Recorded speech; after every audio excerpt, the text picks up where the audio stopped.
My name is Meline, and I am 33 years old.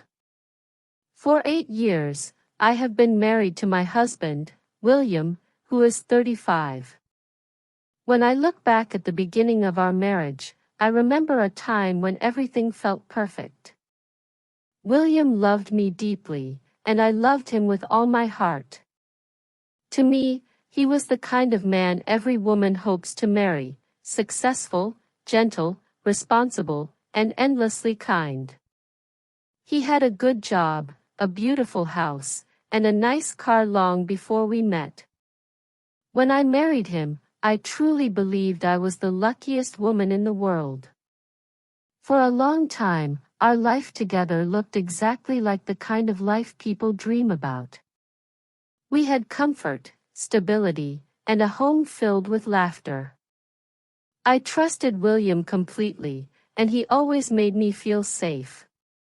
But recently, something inside that perfect picture began to change. William started coming home later and later. He became quieter, more distracted, always saying he had meetings or extra work. I tried to ignore it at first, telling myself he was just tired or stressed. Yet each night, as I sat alone waiting for him, a small feeling of worry grew heavier in my chest. Even though our house looked peaceful on the outside, I began to sense that something was slowly breaking inside it, and inside me. Before everything fell apart, my days followed the same quiet rhythm. I went to work, came home, cooked dinner, and waited for William to walk through the door. It used to be the best part of my day. There was a time when he would call me on his way home just to say he missed me, or send small messages like, "I can't wait to see you," or, "Save me a plate, love." Those moments made me feel cherished, like I mattered. But slowly, those messages disappeared. The calls stopped. Instead, I would receive short texts saying he was stuck in traffic or in a meeting or meeting a client. They felt cold, rushed, and distant. Every time my phone lit up, I hoped it was him saying something warm or loving, but it never was. I tried to push away the worry, telling myself he was just busy and that marriages change with time. I kept cooking dinner, setting the table, and waiting alone in a quiet house. Sometimes the food grew cold before he arrived. Sometimes he didn't come home until after midnight. My life looked normal on the outside: work, home, dinner, sleep, but inside, a deep loneliness was growing. And even though I had no proof, something in my heart whispered that the life we built was beginning to crack. The night everything collapsed began like so many others. I waited alone, dinner turning cold on the table. When I finally heard the door unlock, it was almost midnight. William stepped inside looking pale, exhausted, and strangely nervous. His hands were shaking as he loosened his tie. Something inside me broke at the sight. I couldn't hold my fear anymore. While he showered, I picked up his phone. My fingers trembled, my heart pounding so loudly I could hardly breathe. I told myself not to look. I told myself I trusted him. But my fear was stronger. And then I saw it. A message from a woman named Claire. "Thank you for staying with me again today. I had a great time. Maybe coffee next time?" The room spun. I felt like someone punched the air out of my chest. My legs went weak, my throat tightened, and tears blurred my vision. The man I loved, the man I trusted, was seeing someone else. I felt like my world cracked open right there in my living room. When William walked out of the bathroom, I threw the phone toward him. "Who is Claire?" I shouted. My voice echoed through the house like a wound tearing open. He froze. Meline, please. Don't lie to me again. I screamed. You've been with her. I saw the messages. Don't you dare tell me it's nothing. He tried to reach for my hand, but I pulled away as if he burnt me. It's not what you think, he whispered, but I couldn't hear anything except the beating of my broken heart. I told him to leave. I told him I never wanted to see him again. He stood at the door, eyes full of pain, and whispered quietly. Someday you will understand, Meline. I hope it won't be too late. Then he walked out. Days passed. Weeks. Neither of us called. I cried every night but forced myself to believe I didn't need him. Then one evening, everything changed. I saw Claire standing at a bus stop with a thin little boy. Rage filled me. I walked straight to her and said, "So you're the woman who took my husband?" She stared at me in confusion before her eyes filled with tears. "Your husband," she whispered. She told me the truth.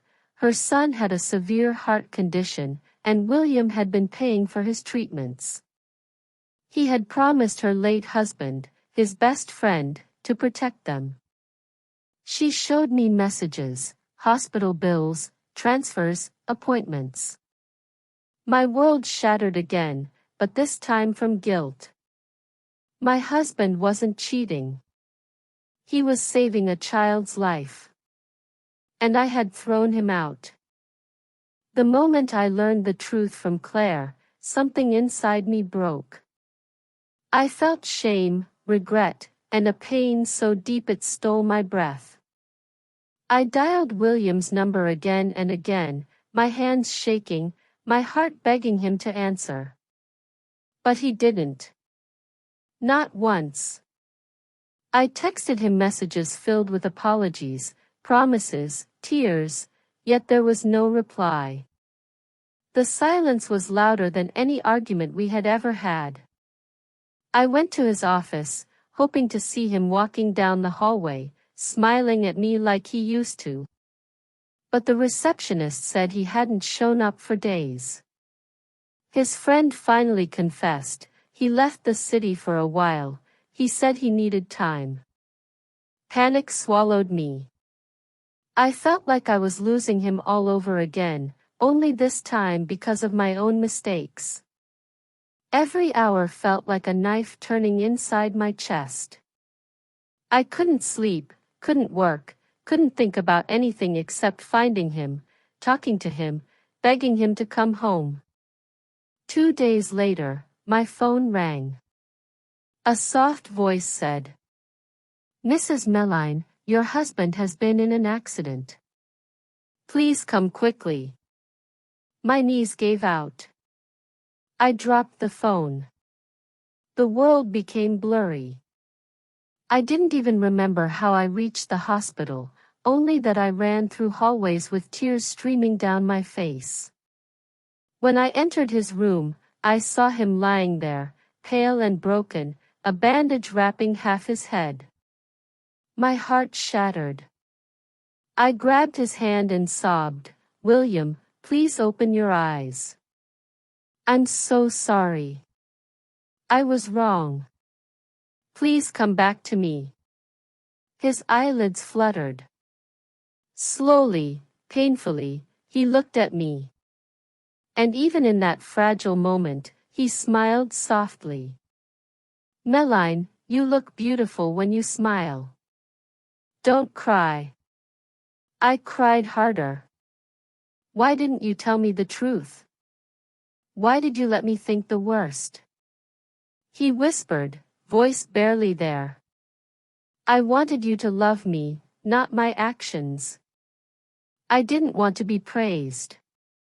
I just wanted to help." I bent over him, begging, "Please fight. Please stay with me. I'll trust you. I'll listen. I'll never doubt you again. Just come home. But fate was cruel. That night, William's heartbeat slowed. The machines beeped irregularly. His fingers slipped from mine. Doctors rushed in, but I already knew. He was gone. The man I threw out. The man I misunderstood. The man who was good to his core. I lost him forever. After the funeral, I felt like a shadow of myself. I moved through the days without direction, without color, without breath. One evening, when I finally had the strength to open William's bag from the hospital, I found a letter folded neatly inside. My hands shook as I opened it. Meline. I never wanted to hurt you. I only wanted to keep a promise. You once told me you wanted a man who makes the world better. I tried to be that man for you. Please don't blame yourself. Live your life. Be kind. I will always love you. William. I pressed the page to my chest and cried until my body trembled. His words were gentle, forgiving, full of a love I did not deserve, but desperately needed. That letter became the first small light after months of darkness. 2 years have passed since I lost him. The pain never disappears, but it becomes quieter. Softer. I visit Claire and her little son often. The boy calls me Aunt Meline, and every time he smiles, I see pieces of William's kindness living inside him. I cook for them sometimes. I help Claire with hospital forms.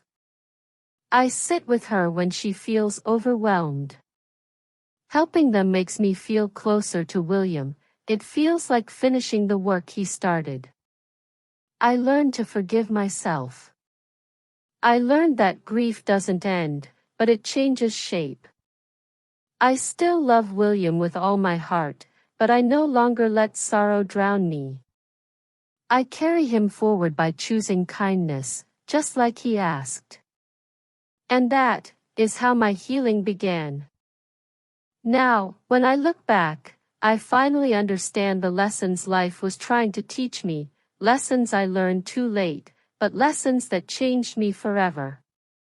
I learned that doubt destroys faster than any truth ever could. The moment I let fear guide my heart, I pushed away the man who was doing nothing but good. I judged him without knowing the full story, and that judgment cost me the time I will never get back. I learned that love requires trust, even when everything looks wrong on the surface. Sometimes the kindest people carry the heaviest burdens quietly. They don't talk about the good they do. They don't search for praise or recognition. They simply help because their heart tells them to. I learned that silence is not a sign of guilt. Sometimes it is a sign of humility, of goodness, of a soul that does not wish to burden others. Most of all, I learned that love is fragile. It can disappear in a single moment of doubt, but it can live forever in the memories of someone who finally sees the truth. If I could speak to William one more time, I would say, I'm sorry. I see you now. I see the man you truly were. And now, I carry his kindness with me every day. I hope you carry yours too. If this story touched your heart, please like, comment, share, and subscribe. Thank you for learning English through stories with me. I hope to see you again in the next video.